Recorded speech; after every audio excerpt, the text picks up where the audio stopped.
Okay, alright, I need to do a little video update. Right, so I'm still going through orientation. Oh, damn it, I forgot to put my light on, sorry. Um, I'm still going through this orientation program at the new fire station.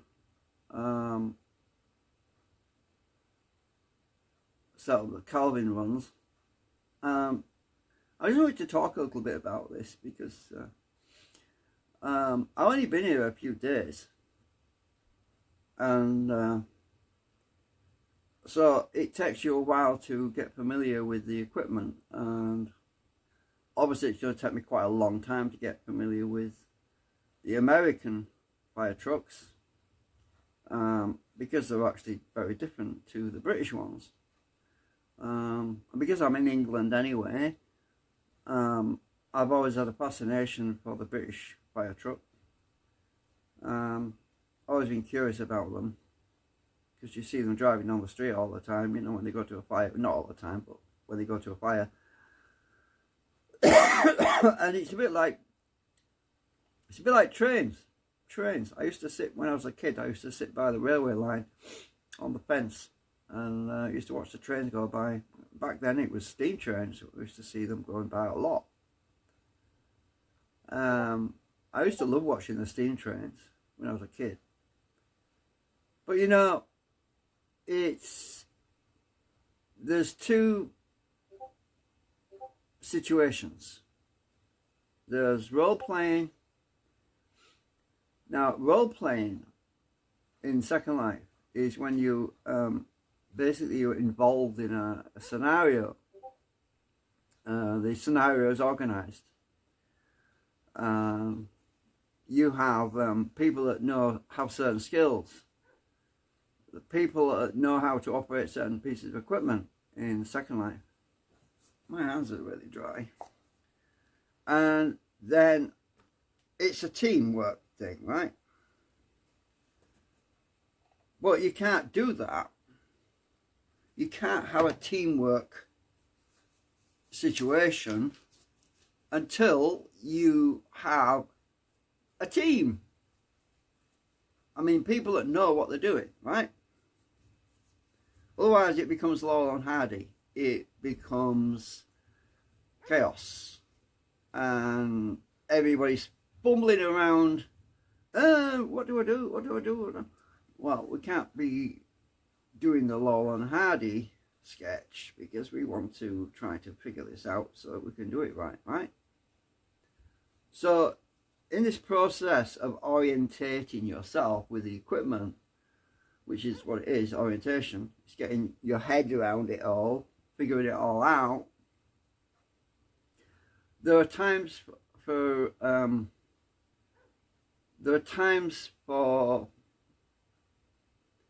self-time. What's the word? My time or your time. There are times when you just need to focus. Also, you want peace and quiet because it's on YouTube and it's public, and sometimes if you invite somebody along, it gets kind of personal and there's a lot of conversation going on about things that are happening in real life, and that can be rather tricky. Let me explain a situation. Right, so let's say you need to learn the control mechanism for the fire truck. It's important that you document it and record it so that you can go back and watch it and other people can watch it and learn from that. So if you was to invite a group of people along to watch you going through the learning curve, the learning process of orientation, and this group started to get into conversations to do with personal life, personal issues, and it was all going on live YouTube, it will be extremely unkosher, very, very dodgy. especially if people get irate and start swearing and cursing. And that would be extremely volatile. So you can't have people involved in that personal time, because it's not actually role playing at this point. It is not role playing. It is maintenance. It is getting your head around all the stuff, figuring it all out, learning, reading the manuals, sort of thing. Sometimes people get upset because they think they're being left out, but they're not, because when things get organized, that is when you have the ability to say, okay, we're going to do a role play situation tonight. I'll put you on a simple job, something that's not too complicated, because trust me, it's not easy. It's menial work, but it's still getting accustomed. It's a learning curve process. You've got to learn the basics first. So such as and every aspect of the role play is important. Let's not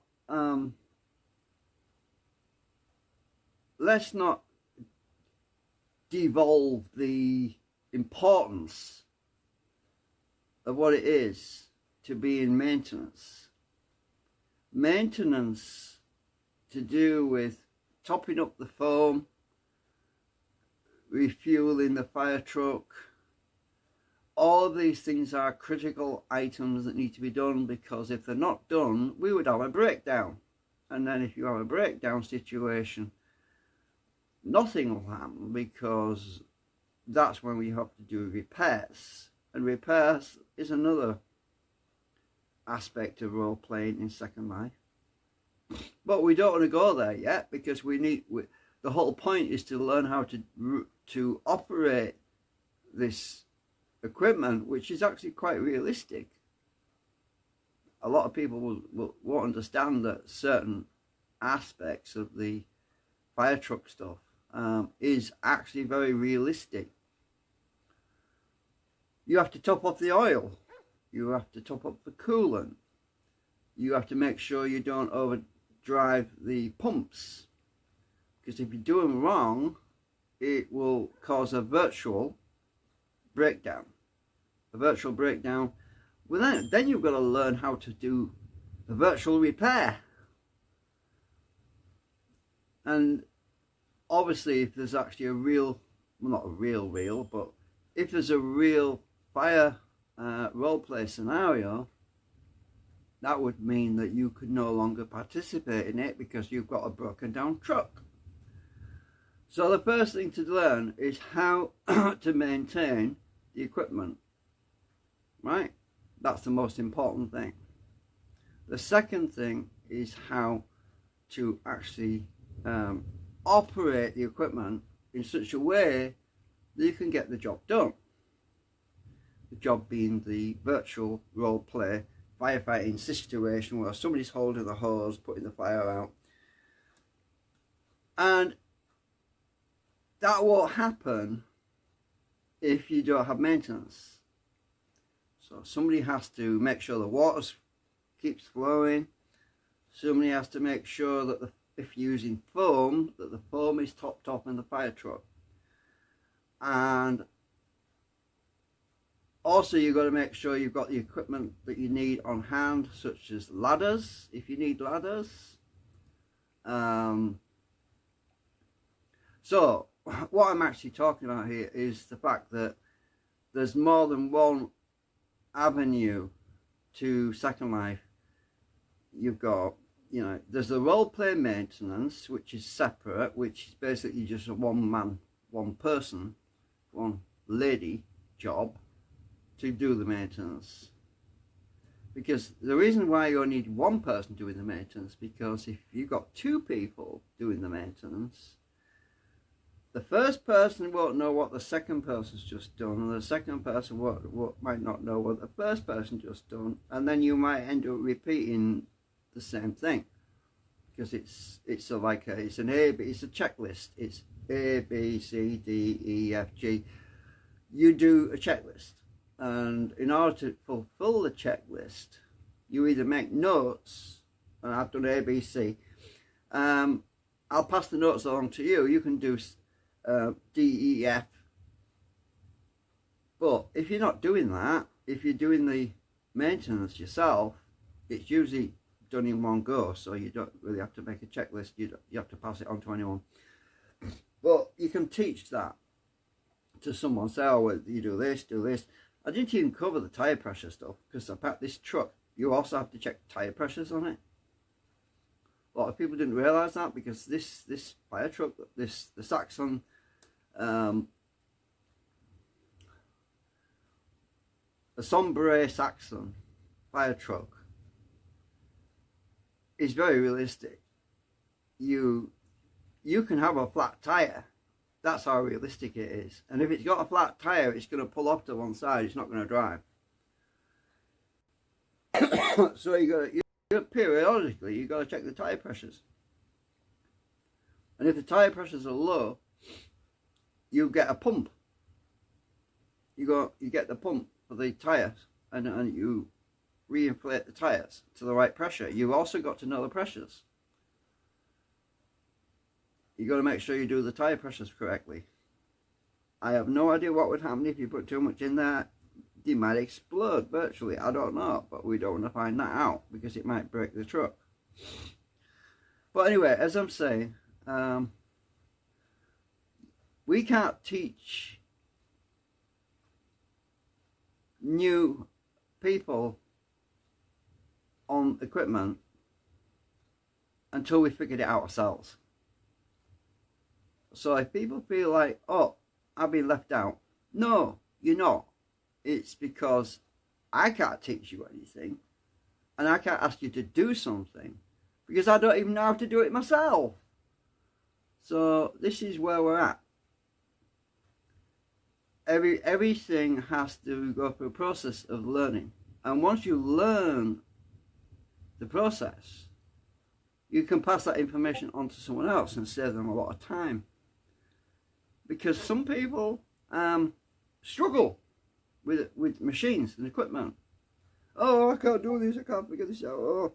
Oh, what's happening? What's happening? What's that? That sort of situation, you don't want to be in that. You don't want to be in that situation, really. Trust me. I was in that situation yesterday when, for some reason, water wasn't moving into the truck. And I was trying to top off this fire truck. And I'll put the link in the end screen for you to watch the whole thing. It's 2 hours long, but you might have to skip through it a bit. I don't know. But I was staring at this. Why isn't the water coming in? I forgot to turn the damn valve on the bloody thing, didn't I? That was one. But when I turned it on, there was still no freaking water flowing. I thought, what? Why is it not working?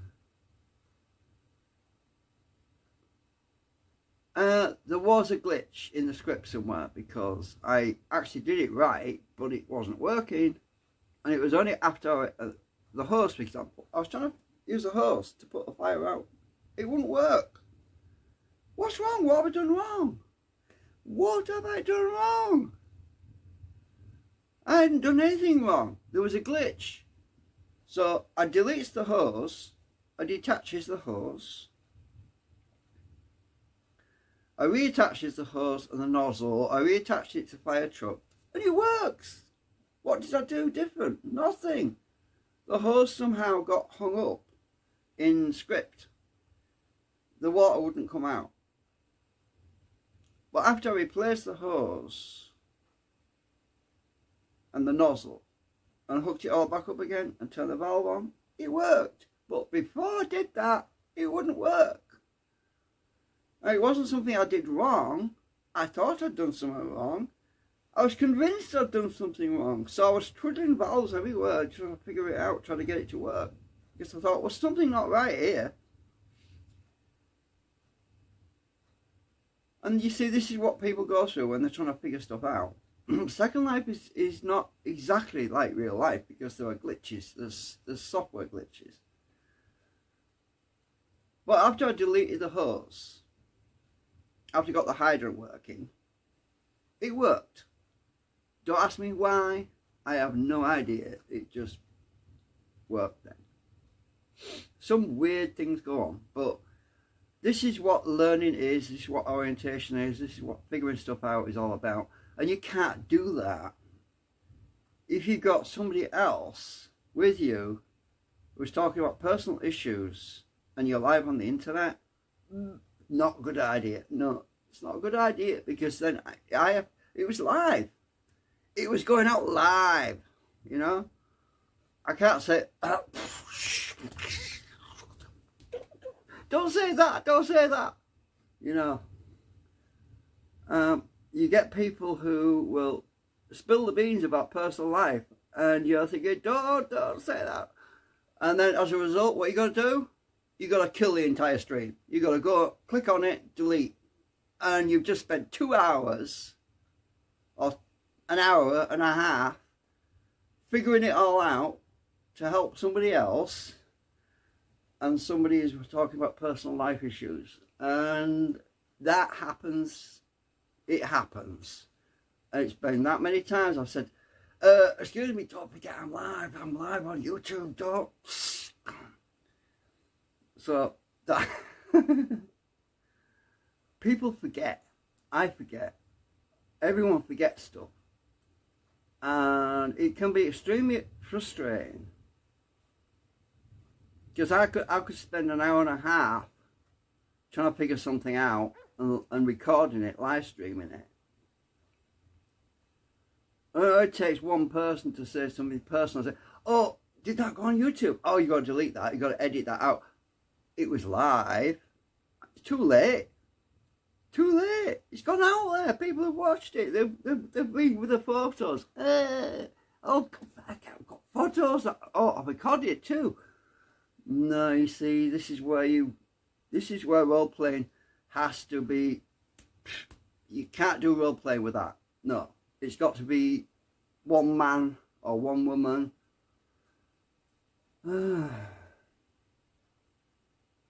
It can be extremely embarrassing. Anyway, see you later. I'm just syncing my audio.